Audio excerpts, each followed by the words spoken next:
Arnold Schwarzenegger was laughing. Loud, deliberate, mocking laughter that cut through the elegant chatter of Hollywood's elite. Across the table, Sylvester Stallone sat in silence, watching his dreams lose one award after another.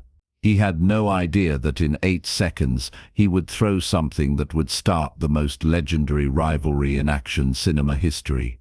January 29th, 1977. Beverly Hilton Hotel. The night everything changed. Los Angeles, California. Beverly Hilton Hotel International Ballroom. Saturday evening, 7:45 p.m. 800 guests in black tie and evening gowns fill round tables covered in crisp white linen. Crystal glasses catch the light from massive chandeliers hanging from the gold-leafed ceiling. The air smells of expensive perfume and champagne. Waiters in white jackets move between tables carrying silver trays. Camera crews position themselves along the walls. This is the 34th Golden Globe Awards. Hollywood's second biggest night. NBC television broadcasts live to 40 million Americans. Table 12. Near the stage. Prime seating for nominees. Sylvester Stallone sits in a rented tuxedo that pulls slightly across his shoulders. The bow tie feels tight around his neck. His hands rest on the white tablecloth, fingers drumming nervously against the crystal water glass. 6 nominations tonight. 6 chances. Best Actor in a Motion Picture Drama. Best Director.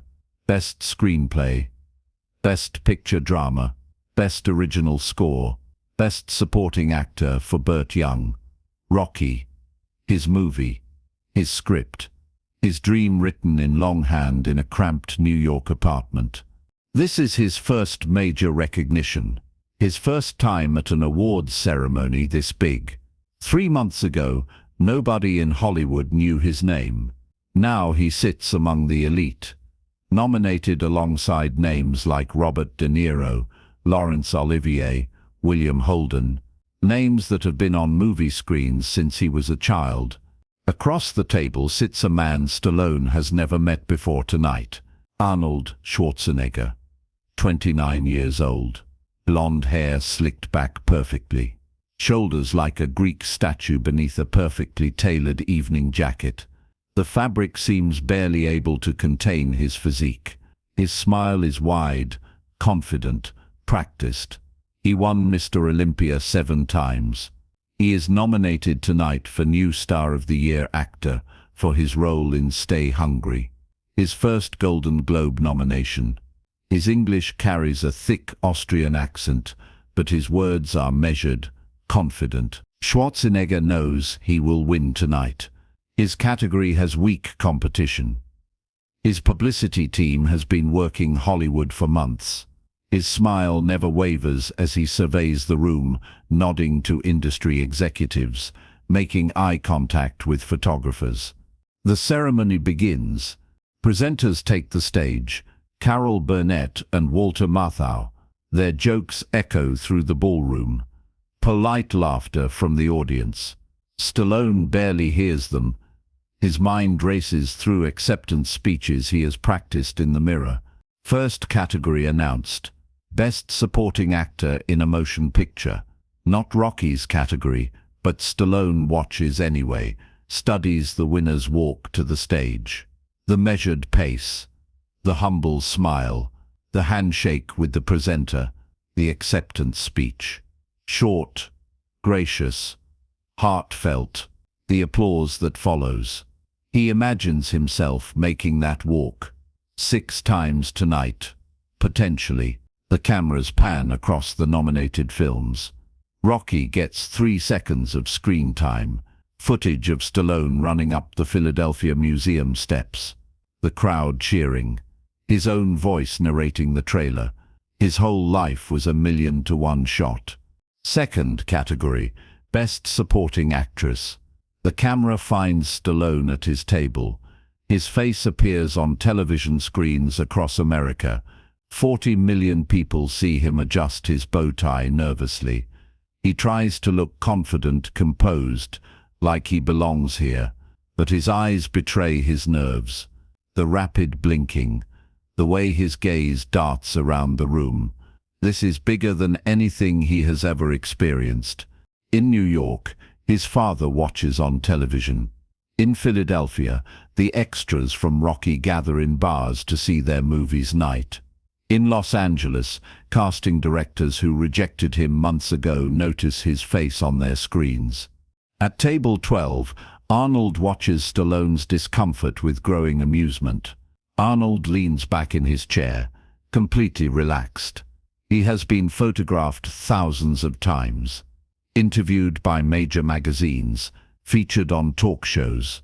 His confidence comes from years of winning, 7 Mr. Olympia titles, movie roles that showcase his physique, a carefully crafted public image built on strength and success. He surveys the room like a conqueror studying his territory. At nearby tables sit the legends: Jack Nicholson, Warren Beatty, Faye Dunaway. These are people Arnold plans to work with, directors who will cast him in bigger roles, producers who will finance his films.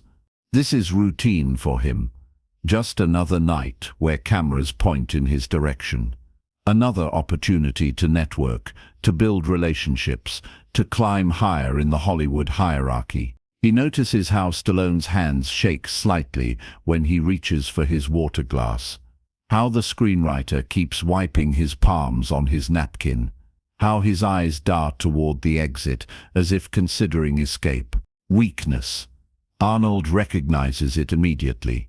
The same look he saw in competitors who knew they couldn't win, who stepped on stage already defeated.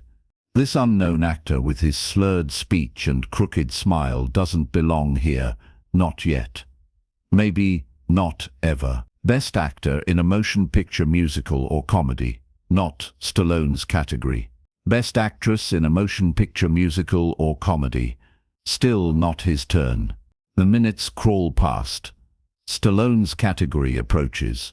Best actor in a motion picture, drama. The presenter opens the envelope. The winner is Peter Finch for Network. Applause fills the ballroom.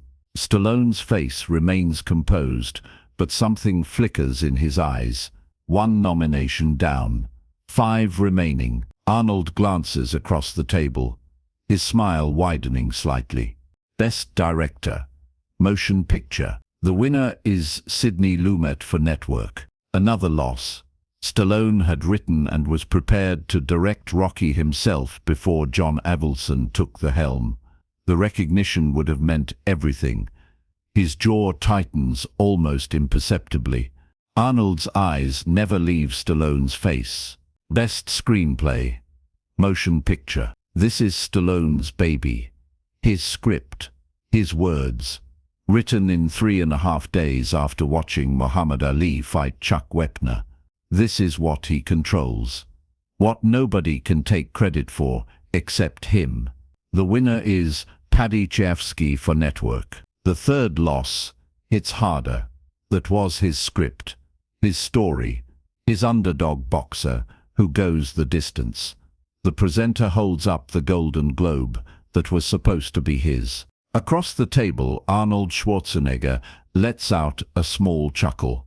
Best Original Score, Motion Picture. The winner is A Star is Born. 4 categories, 4 losses. Stallone's face remains stoic, but his hands have formed fists on the table.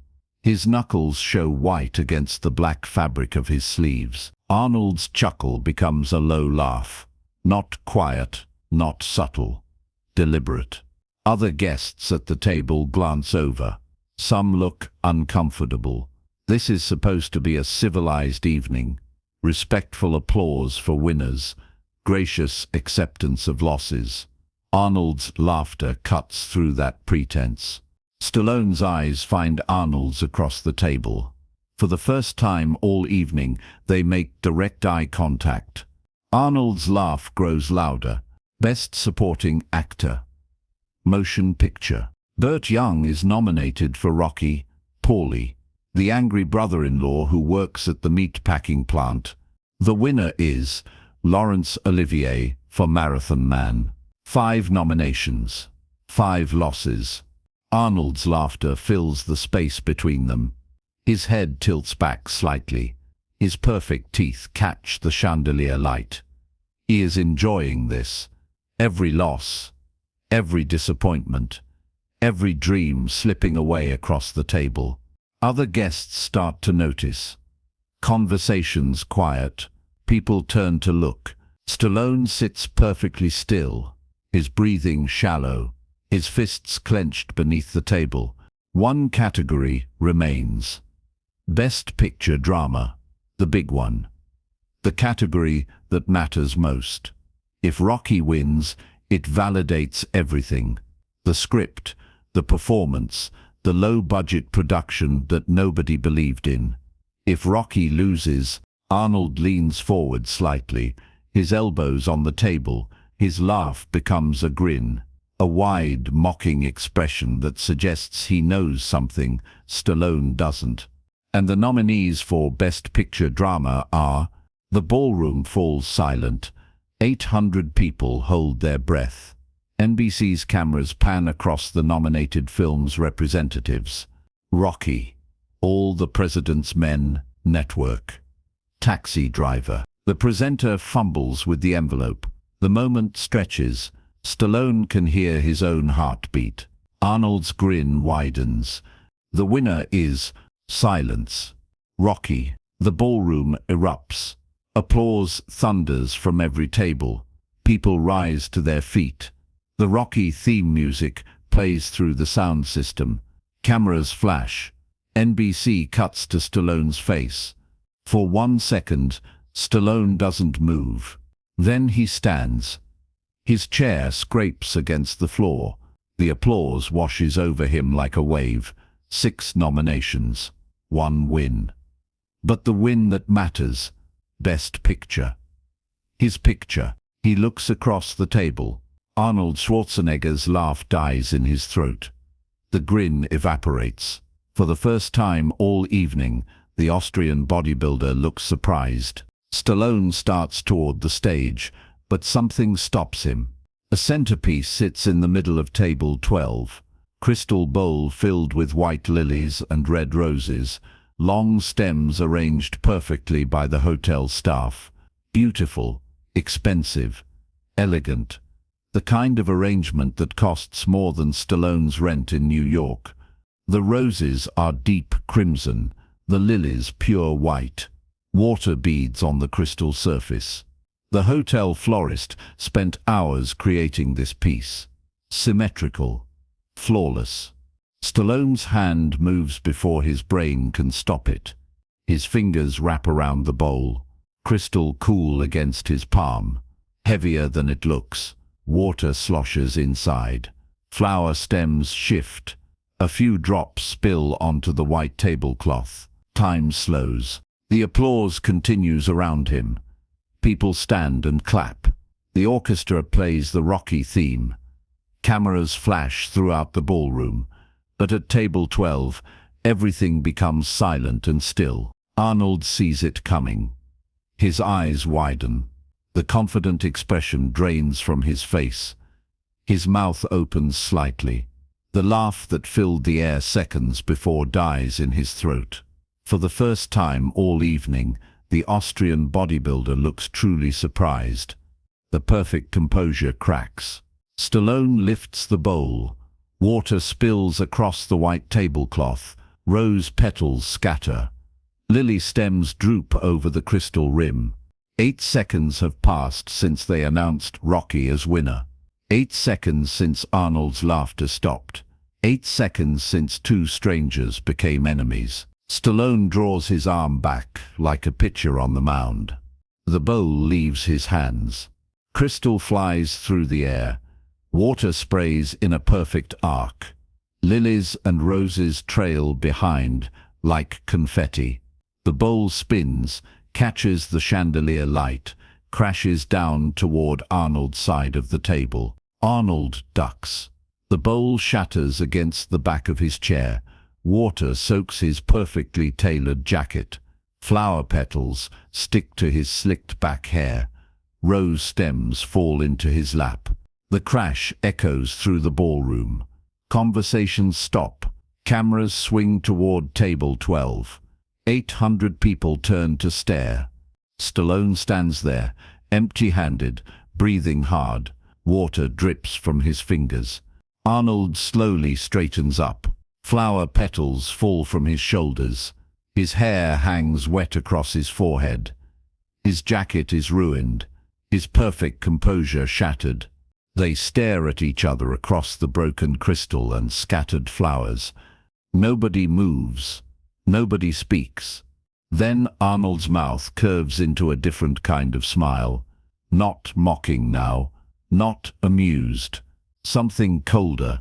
Something that promises this isn't finished. "You just started something," Arnold says quietly. His accent makes each word precise. "Something that won't end." Stallone turns and walks toward the stage. His footsteps echo in the sudden silence. Behind him, hotel staff rush to clean up broken crystal and wilted flowers. He accepts the Golden Globe for Best Picture. He makes his speech. He thanks the cast and crew and producers who believed in Rocky. But his mind is on the man sitting in the ruins of the centerpiece. The man who will become his greatest rival. The man who laughed at the wrong moment. When Stallone returns to table 12, Arnold is gone. Only wet stains on the white tablecloth and a few rose petals remain. The rivalry has begun. Over the next 13 years, they will compete for everything. Better physiques, bigger movies, higher box office numbers, larger weapons in their action films, more elaborate explosions, more creative ways to kill villains on screen. They will trade insults in magazines, mock each other's accents and acting abilities, make movies specifically designed to outdo what the other accomplished. Stallone will create Ivan Drago in Rocky IV, a Soviet boxer with an unidentifiable accent that sounds suspiciously Austrian. Arnold will respond by demanding larger guns in every action film. If Stallone shoots 10 people, Arnold shoots 15. If Stallone's gun has 1 barrel, Arnold's has 2. Arnold will trick Stallone into making stop, or my mom will shoot by pretending to want the role himself. The film becomes one of the biggest disasters of Stallone's career. Arnold watches the box office numbers and smiles. They will become the kings of 1980s action cinema. Commando versus Rambo, Terminator versus Rocky, Predator versus Cobra, Red Heat versus Tango and Cash. Each film an escalation in their private war. The media feeds on their rivalry. Magazine covers featuring their physiques side by side. Interviews where they take subtle shots at each other. Some actors need bigger muscles to compensate for smaller talent. Stallone tells Rolling Stone, "When your acting range goes from A to B, you better have something else to offer." Arnold replies in Vanity Fair. Their gym workouts become competitions. Who can bench press more? Who has lower body fat? Who can do more pull-ups? Photographers capture them training, creating visual comparisons for fitness magazines. But it all started with 8 seconds and a bowl of flowers thrown by a man who refused to let anyone laugh at his dreams. Years later, when reporters ask Stallone about the incident, he smiles. "I threw down the gauntlet," he says. Arnold picked it up. And in his Beverly Hills mansion, Arnold Schwarzenegger keeps a single white lily pressed between the pages of a book. A reminder of the night he learned not to underestimate the man from Philadelphia. The flower bowl is long gone. The rivalry lives forever.